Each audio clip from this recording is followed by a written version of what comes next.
This couldn't get any worse. There's no way possible this could have got any worse than what it just did right now. Because, bro, like, how could this even just happen? And beyond just like the fans, even the players, bro, how can this happen? Like, something so terrible just happened to an organization time after time again. Like, Kyrie Irving just went down. It was a very depressing moment, and this was a game that I was planning on watching. I wanted to watch the Mavericks Kings game. I wanted to actually watch the full game, but then Kyrie went down. And I was like, damn, like, what is there that the Mavericks can offer now? There's literally nothing. The Mavericks can't offer offense, defense, nothing. And now that Kyrie went down, they don't have a point guard. AD is down. They don't have a center. They traded Luka away. Like, what do the Mavericks have for an organization that's doing so bad, right? It's so depressing because just to know that 6 months ago, I lied, like 8 months ago, they were in the NBA Finals. This same team right now that we're watching go through all these injuries, trials, and tribulations that we watched make the embarrassing move of trading Luka Doncic away is doing bad, and 8 months ago was in the NBA Finals. They were a couple of wins away from winning an NBA championship. Do you understand? This is a full 180.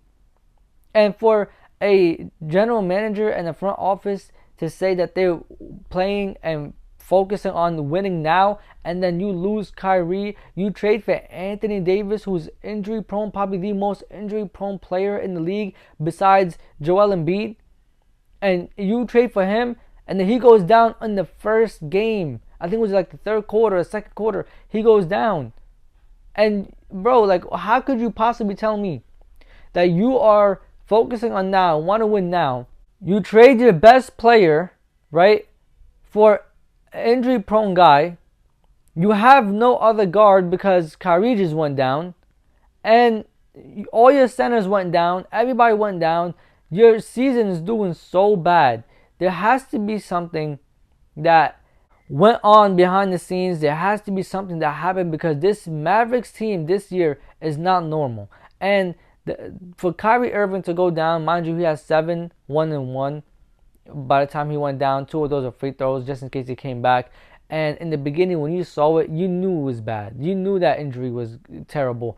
And he was crying and stuff like that. Like, bro, that is terrible, bro. To see somebody have a great season, to see somebody really trying to do something with what he has after he just got his main guy traded away from him, after seeing a lot of his teammates really just get injured and go down, and he's still keeping them afloat. They were still in the play-in. He was their hope, and now he's down, and it almost like feels as if the main hero, the superhero that was there, the one that was left, is gone, and that is really hurting for not only the fans but for him as well. I know athletes sometimes think of that too. Like, sometimes athletes do think like, damn, I went down, I was our only hope, and they tend to take the blame on themselves. But this is a freak injury, and it's just really, really depressing. And then some people didn't know what type of injury it was, obviously, because you're not in the circle. But then it came out it was a torn ACL in his knee, bro. That is the worst thing that could have happened right there.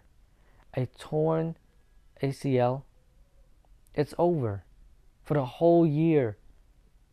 Whatever hopes the Mavericks had to making the playoffs, getting past the play-in, is done. It's finished. It's gone. Mavericks are over. Their season is done. And possibly even next season is done too. Kyrie's not going to come back for a long time. It's probably going to take a year for him to come back. Do you know how hard it is to come back from this type of injury? It's not impossible anymore, but it's still hard. It's still complicated. It's still a difficult thing.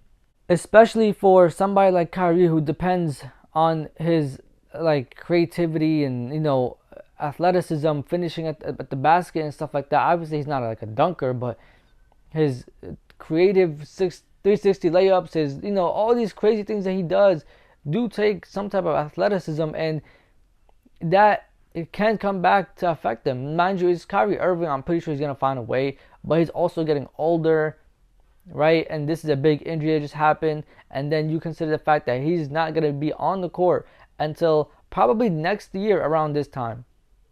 The Mavericks are cooked. This year, they're cooked. Next year, 2 years are gone. That's 2 years. And I feel bad for Kyrie Irving.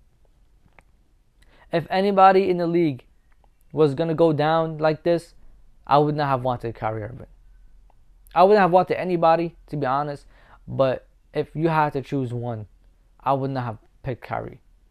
This was very depressing. It was hurtful and very painful to watch seeing this happen. Like, he was literally the only offensive gun that the Mavericks had. He was their hope. He was everything they had. He was the backbone. He was everything that they had left. Everything that could have made the Mavericks look less embarrassed was Kyrie Irving. And now he's gone. It's done. It's over. Then the Thunder go up against the Rockets in better news. I apologize for starting the video with so much depressing news and stuff like that. But Rockets Thunder game. And this game was actually pretty good. One of the better games of the season. Was a lot of offense. It didn't seem like any type of defense was being played. But high scoring game, 137-128. First quarter, Thunder go down by 1. It was honestly a game of run in the first half. Like, the Thunder go up and they go on a 12 something run. The Rockets go on a 12 something run. Like, it was a game of runs. And eventually at the end of the half, it was like 63-61 or something like that. And the Thunder were leading. And honestly, bro, ShaiGilgeous-Alexander is a fucking beast. Like, I couldn't sit here and just imagine, like, yo, this guy has had 3 51-point games this season. Now, I know it's guys that have had a 60-point game. People have had multiple 50-point games. I understand that. But ShaiGilgeous-Alexander, the main guy on his team, right? He is the star player on this Thunder team. Defenses know what's going to happen. They know what he's going to do. And they literally cannot stop it. They can't do nothing about it. 51 points and a win. And the third quarter, they came out, Thunder are cooking. And really, I think the third quarter really made a difference. Because they put up 39 points in the third quarter. And the Rockets put up like 27. And this was the only quarter, I think. Yeah, only the quarter that the Rockets were held under 30 points. This was also the quarter that the Rockets gave up damn near 40 points. And watching this happen, I realized the Rockets really miss, and I do know this is obvious, but they miss Amen Thompson, but they also miss Fred VanVleet. And these two guys for this Rockets team are so important for them. Like, I can see how much it hurt them when these two guys went down. The Rockets have went from the 2nd seed in the West down to like the 4th, 5th seed in the West. They are struggling. They're doing really bad. And their play style is still great. Everything's still good. But they are struggling to win games and close out games, to be exact. Like, they can win games, but when it comes time to close out games, they're really struggling without those two guys. And you can see the difference. Yesterday against the Thunder, it was a close game pretty much the whole time until like the fourth quarter. And the fourth quarter, really, the Rockets outscored the Thunder, but the Thunder already did so much in the third quarter that the Rockets didn't have space to come back or fight back in the fourth, and this overall came back to hurt them. And the Thunder really just destroyed the Rockets, and the score might not say it, but the end of the fourth quarter, the Thunder went on a run, and it was a double-digit lead. Like, they brought it up to double digits. The lead blew up. And then, you know, the Rockets tried to fight back, cut it to single digits, but then it was a 10-point win. I know it says 137-128, but I promise you, when the game had just ended, I see 137-127. So they added a point, I guess a point that wasn't counted while the game was going on. But yeah, 137-128. Ended up being a 9-point loss, but it was a double-digit lead. And I'm telling you right now, Lou Dort really kept the Thunder afloat in the second half. Like, his 3-point shot making, his shot selection was amazing. I like seeing Chet Holmgren back. I like what I see out of him. Obviously, he does need a lot more time to get acclimated to the team and get accustomed to everything that's going on and just come back and get back into rhythm.